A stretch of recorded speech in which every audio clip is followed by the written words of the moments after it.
Hello and welcome everyone, my name is Yoshi from Neverwinter Uncensored, and in this video we'll go over the new Hunts of Module 14.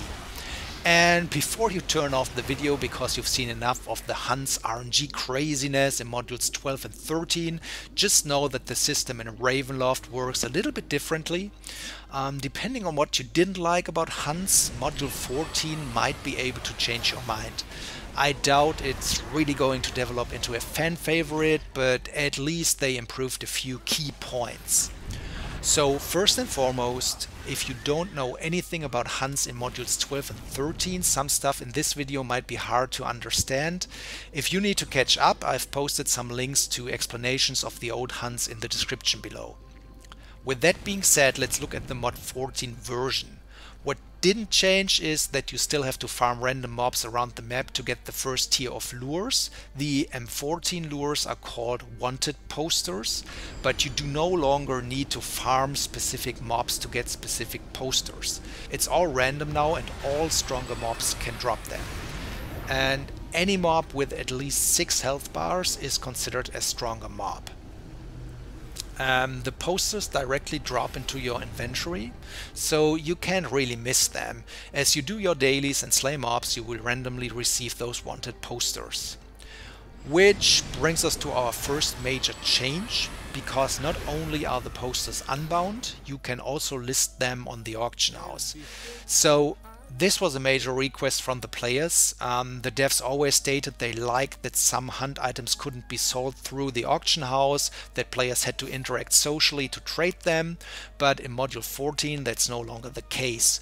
So if you don't feel like farming mobs yourself, you can invest some ADs, and obviously players can also just farm and sell the posters for profit.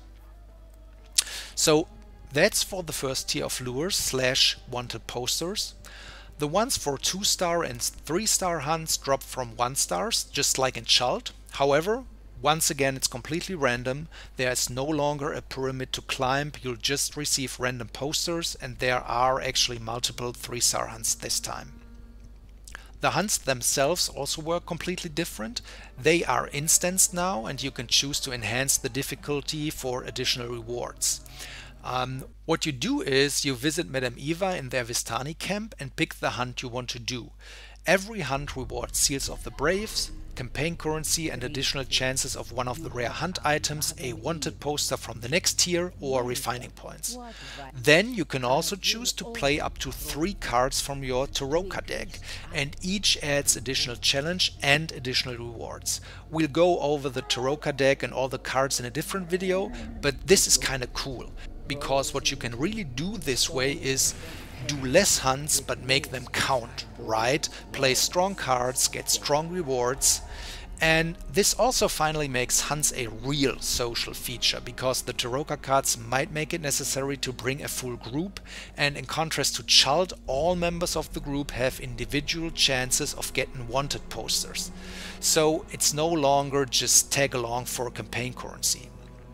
Okay, so you've picked your hunt, you've maybe played additional Taroka cards, and then you zone into a private instance that looks exactly like Barovia. In that instance you have to go to 3 specific locations where your target will appear. These locations are indicated by random cards that Madame Eva picks for you after you've chosen which hunt you want to run.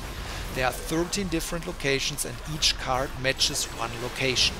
It's kind of a small puzzle. You have to pay attention to the description of the card, and then it's relatively easy to find the matching location. But on the blog we'll also have a map for all you lazy folks. And you basically just have to go to the locations, will find your target there and kill it gradually. Once defeated, it will drop the hunt rewards and additional ones depending on the Taroka cards you used. Well, and that's basically it. I think how this could play out is that you farm the first wanted posters in the zone and then really do the rest within full groups, where everyone brings posters and the lead role rotates so everyone can use their Taroka cards.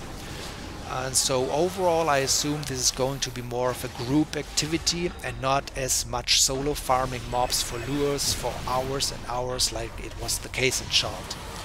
We still need to see how it all works on the live servers, but I definitely think this as a system is going to be a little bit better than Hunts in mods 12 and 13. To conclude the video, let's quickly look at the attached rewards. I'm not going to go over them one by one because we do that on the blog already. As always, I'll link the corresponding article in the description below. But just some general remarks. First of all, the items are all item level 510 now, so they are on par with normal primal gear. And most items are built around giving stats under certain circumstances or giving stats at the expense of other stats, which can be interesting depending on what you need or want to achieve. One example here is Hag's Rags, which gives a massive amount of offensive stats including 3000 power, but also decreases defense by 2500. DPS that usually do not care about defense at all, this might be something. Other pieces decrease recovery or even run speed, or play with the day and night time in Barovia. So some gear gives different stats depending on the time.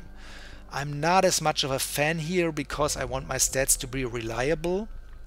For example, the boots of the bandits offer 1500 RPen at day compared to 1500 deflection at night. RPen is something you want to reliably cap, so I'm not really sure who would want to use this, but I guess it's an approach of introducing new and different equip bonuses. The last piece I'd like to highlight is the Crown of the Undead, because a third theme of the gear are powers that activate on daily use.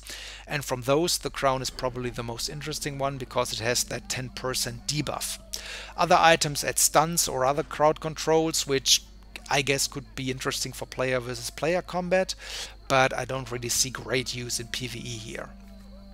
But anyway, again, all the items, stats and powers are on the blog, so make sure to check out the article about Module 14 Hunts. For the video, that's it. I hope you guys enjoyed it and see you next time.